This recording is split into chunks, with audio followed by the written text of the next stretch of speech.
उस वक्त भी हम लोग समझ गए, हम जान गए कि उस वक्त बीजेपी का जो राज्यसभा है, राज्यसभा में भी बहुमत नहीं था, लोकसभा में बहुमत था।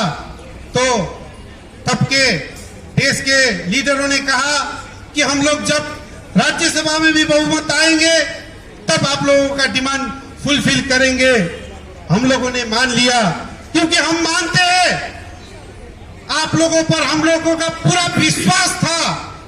उस वक्त भी, अभी भी सेशन चल रहा है, अभी भी हम आप लोगों के ऊपर विश्वास के करके बैठे हुए हैं।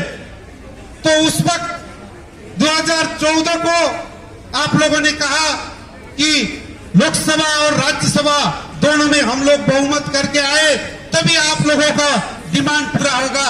ठीक है भाई, हम लोग ठहरे, आप लोगों का इंतजार किया।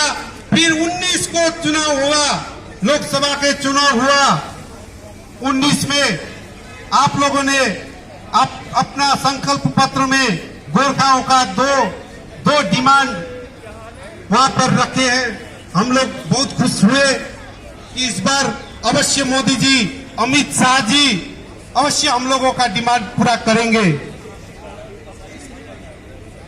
तो 19 में इलेक्शन हुआ। उस वक्त एक गोरखा कैंडिडेट मणिपुर से, उम्र में मेरे से छोटे हैं, राजू बिष्ट जी उम्मीदवार होकर आए। हम लोग बहुत खुश हुए कि गोरखा कैंडिडेट भी है और देश में यशस्वी प्रधानमंत्री भी है, तो इस बार अवश्य गोरखाओं को न्याय मिलेगा। इस बार वर्षों से अन्याय, अत्याचार, वर्षों से ये आइडेंटिटी का क्राइसिस भुगत रहे गोरखाओं को इस बार अवश्य न्याय मिलेगा। हम लोग उस विश्वास में डटे रहे। लेकिन अभी ये 17वां लोकसभा चुनाव की ये अंतिम सत्र बैठने वाले हैं।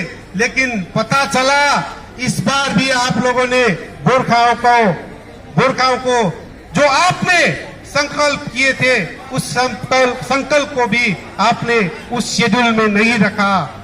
ये सुनकर हम लोगों को बहुत दुख लगा। इतना बड़ा विश्वासघात गोरखाओं के